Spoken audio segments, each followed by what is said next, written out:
Hello everybody, and welcome to our final section on the types of metamorphism. So, what are we going to be talking about here? Contact metamorphism, regional, variable, and shock. First, contact metamorphism. Here this one is kind of in the name. We're going to have just what is in contact with the hot rock. So, you guys might remember earlier, those geologic order of events, little puzzles where you have to put things in order from oldest to youngest. You would have some intrusive body coming up with a little plus sign through something around it. So that is what we're seeing here with the contact metamorphism. Everything which was around that intrusive body gets cooked a little bit. And this one does tend to be small scale because it's just adjacent to whatever the hot rock is. And what we see as far as the shape is this boreal, is what we call it, of altered rock around the intrusion. And you can see usually what we're looking at here. So here is the actual hot stuff, the heat source itself, granitic magma rising up. And everything over here, where it's altered, called a country rock, right? The unaltered, boring old limestone, it's just here minding its own business. We have all the stuff that cooked around it here in the boreal magma itself. And you can actually see here there's differences depending on how far you are from the magma as far as which minerals you get. You can imagine, if we were drilling down and we didn't know that this magma was here, that somebody who knew about this process could go through marble, and then through this green stuff here, and then into garnet, and maybe figure out what they were about to hit down here, just based on the pattern for this. Closest to the magma is going to be higher grade metamorphism. Stuff's going to be well done, really well cooked, containing minerals that tend to show high grade metamorphism, like garnet pyroxenes. So, what is the sort of architecture? We just give a little piece of it here, the granitic magma, but what does the whole plumbing system look like that this thing is connected to? It's going to be all of this. So we have the batholith, the deep, huge body of magma. This is the originator, the pool, the server, the big stock of it. Well, actually, this is the smaller stock of it here from the batholith, little offshoot chamber here. We have dikes shooting off, little thin, almost tentacles of magma coming up, and you notice that these actually cut across secondary layering. Right? They're not going along with it, like the sills are, not going parallel, they're actually cutting across it. The laccolith over here, the mushroom-shaped body, which you can see is actually pushed all the sedimentary rocks up over here. And finally, at the top, you have these volcanic necks, little pipes which are actually part of the volcano. So, as an exercise, this over here in the Grand Canyon, which one of these things do you think we're dealing with here? Which of these?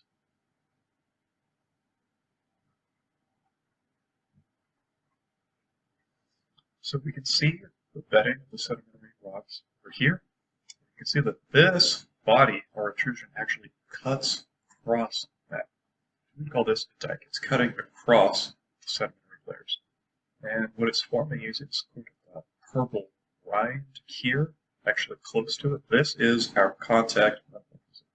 In this case, we have a quartz sandstone, red in color, and what it makes is this red, purple-ish looking quartzite metamorphic rock.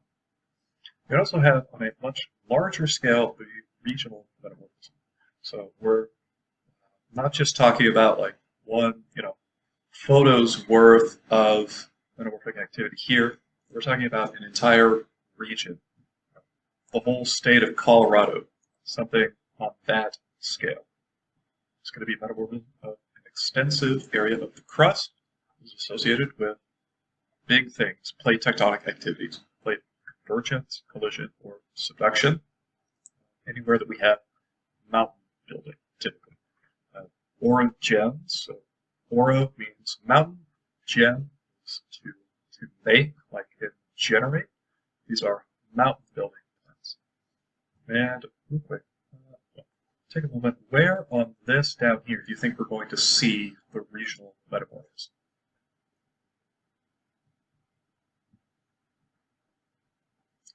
So the answer on this one actually is given to you guys. It's going to be right here for number 3, our regional metamorphism.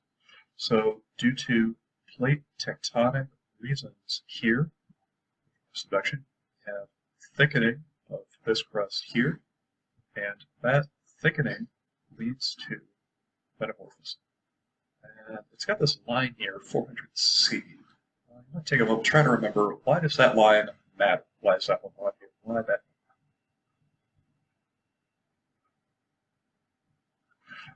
So 400C specifically is what we put as the boundary between low-grade and high-grade metamorphism.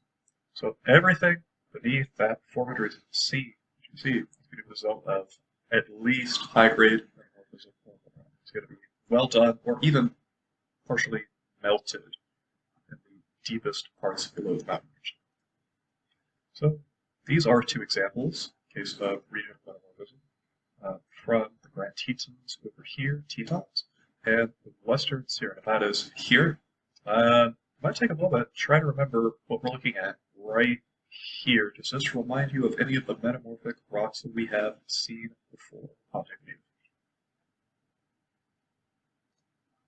So this is a migmatite / gneiss. Those 2 are not exclusive in this case, it is both. What about our next kind? Burial metamorphism. So this is in some ways similar to regional metamorphism, but you've got to imagine a different setting on this one. So we have deep basins, pits, which are being filled in with sediment, and the sediment just keeps getting deeper, deeper, deeper, and what we wind up with is metamorphism after the amount of pressure becomes great enough to cook the rocks. The amount of heat and pressure becomes great enough to cook the rocks. And if we look right here, see this is actually associated with number 1 right here. So we have our basin here, and it keeps getting filled higher and higher and higher with sediment until it starts to get into the metamorphic zone. And so it's not quite the same setting as number 3 here. There are some similarities, but really these are 2 distinct processes. The case of Mount Everest is probably the best known example of this. This is what the hikers would call the yellow band as they approach the summit. You can actually see it on this chart very well here.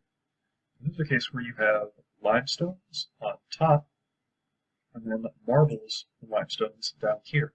So this is the stuff, the yellow band, which was deep enough in the basin to become subject to metamorphism and to get a little bit cooked.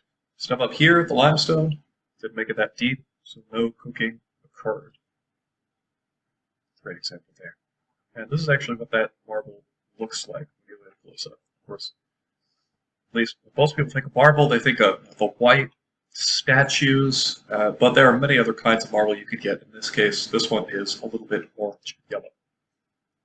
It's actually what you see here with 4 Peaks in Arizona. This is a similar sort of process, which is metamorphosed and cooked. These rocks on top. It's actually the same thing that you see in the Arizona license plate. In this case, though, we're not dealing with marble, we're dealing with quartzite. A little difficult to see on this one. These are quartzite peaks up here. This stuff tends to be very erosion resistant, which is part of the reason why these things are still here, why they haven't been eroded down like the rest of it, why this isn't just like that going along all at one sort of height, these peaks instead. You can also have shock metamorphism. So we're not talking about shock in terms of electricity. In this case, we're talking about shock in terms of impacts. A meteorite hits some big body of sandstone, and it hits at such a high rate that it actually melts the stuff that it comes in contact with first, transfers a huge amount of energy, there's tons of friction, and a little bit out from that you get shock metamorphism, where you have a huge amount of pressure put in all at once, and it changes the crystal formula. So high heat pressures generated during some sort of impact event and deforms whatever is beneath the impact. Like in this example here. Here's our projectile, our meteor. We have the melt zone immediately near it. and a little further out, the shock metamorphism. So, as well as further out, fracturing and, I might recognize this word, brecciation. So we talked about secondary rocks. We mentioned what breccia is. So we've broken this into little angular pieces and put a bunch of cracks. This is Behringer crater here in Arizona, better known as Meteor crater. It is just a big hole in the ground, but it is also a nice place to see a couple of fairly rare clouds, or minerals, I should say. These two, calcite and stishovite, specifically. These are what happens whenever you take quartz and you shock it. You hit it really, really, really hard all at once, and it actually changes the internal structure of that mineral into being one of these. So, by now, we have reviewed everything on this chart, all of the different things in our rock cycle. Obviously, you will be expected to reproduce this from memory for the exam. I'm sure none of you will have any trouble with that. I'm sure none of you will have any trouble with the next numbers in the access code, which are 9-1. So, what are our big ideas when it comes to metamorphism? First, for the first section, rates of metamorphism, low or high. There's a chart on this one which should help you guys. What are 4 types of textures from section 2? And what are the differences between these? What do these indicate about the rock or the story of the area?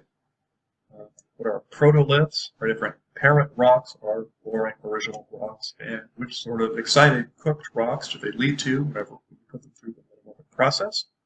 And finally, what are our different types of metamorphism that we have covered in this section? And the final thing that you need to know is to take the number you have for the access code and add 10 to it. Thank you guys. I will see you next week.